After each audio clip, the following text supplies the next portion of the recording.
Now is Bill Browder with his side of the story. Bill, good evening to you, and thank you for joining us tonight. You worked extensively in Russia, had huge business and investments there at one point, and all of that went south when you feel corruption was uncovered by you and then by your friend, Sergei Magnitsky, who was subsequently murdered in a jail cell, correct? That's right. I was the largest foreign investor in Russia. I uncovered corruption. They got angry with me for uncovering corruption, expelled me from the country. My offices were raided. They seized my documents. They used the documents to steal $230 million of taxes that we paid. My lawyer, Sergei Magnitsky, uncovered, exposed it. He was then taken into custody, tortured for 358 days, and killed 7 years ago at the age of 37. And I've been on a mission to get justice for him ever since. So how does all of that lead to the meeting that was recently uncovered in this email chain between Natalia Veselnitskaya and Donald Trump Jr.? Well, it became clear that I wasn't going to get any justice in Russia because it's such a corrupt country. So I sought to get justice outside of Russia. And the justice that I sought to get was to freeze the assets and ban the visas of the people who were involved in the murder of Sergei Magnitsky and the people who do similar crimes. And I took this idea to the U.S. Congress in 2010, and it ended up becoming the Magnitsky Law in 2012, and it imposes visa sanctions and asset freezes on human rights violators from Russia. Vladimir Putin is absolutely furious, and he ended up making it his single largest foreign policy priority to stop it. Now, the other thing that we did was we tracked down the money from the crime, and we found some of that money in the United States. We reported it to the Department of Justice. They opened up a criminal case, and the defendant who showed up was a Russian by the name of Denis Katsev. And Denis Katsev was represented by Natalia Veselnitskaya, and she then has embarked on a 3-year campaign to try to overturn the Magnitsky Act.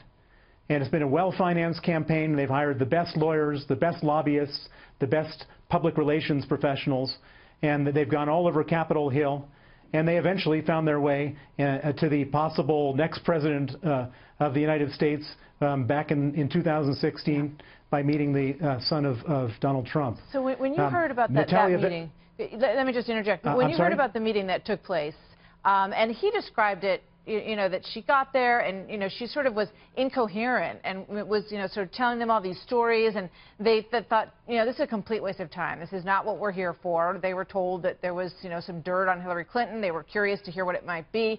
And then they, you know, the meeting sort of quickly ended and it was a waste of time. Does that add up to you? Well, I mean, basically, these people have been going around knocking on every door. I mean, I'm sure that they're not the only people who thought she was a waste of time, because she hasn't achieved any of her objectives. But it doesn't mean it hasn't been for lack of trying. So, I mean, they went to Congress and tried to do the same thing. They went and tried to take Sergei Magnitsky's name off of the global Magnitsky Act, and they ended up getting one sympathetic member of the House of Representatives, Dana Rohrabacher, to sponsor that amendment. And when it went to a vote, every single other member of the House Foreign Affairs Committee shut him down. So these people will try everything. The Russians will try 100 things in the hope that one of them works. And this was just one of those 100 things, as far as I could tell. So, you know, let me ask you this. In terms of the connection, though, that a lot of people are drawing from all of this, that, oh, you know, there must be some kind of nefarious connection between the Trump campaign and, you know, a Russian sort of manipulation of our electoral system, and that maybe there was a quid pro quo and something was promised. You know, do you think this is more isolated to, you know, a very intense lobbying effort that employs this woman who you believe is connected to the Kremlin to sort of sway their opinion, or do you see something more than that here? I think this is pretty straightforward as far as I can tell. I think they probably made a dozen different attempts to get to Trump, and I think they probably made a dozen different attempts to get to Hillary Clinton. They were looking for anybody who was going to be in power to hear them out and hope that that person would be sympathetic to them. Now, these people aren't stupid. They look and study their targets carefully. They look for what they might want. And they try to come up with some type of, they're not stupid. They understand that if they're going to ask for something big, like the repeal of a major human rights bill, they've got to offer something in return, and so they've got to come up with something.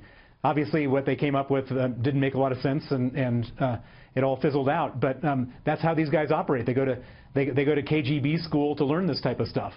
Bill Browder, thank you very much. Very interesting to talk to you tonight. Thanks for being here, sir.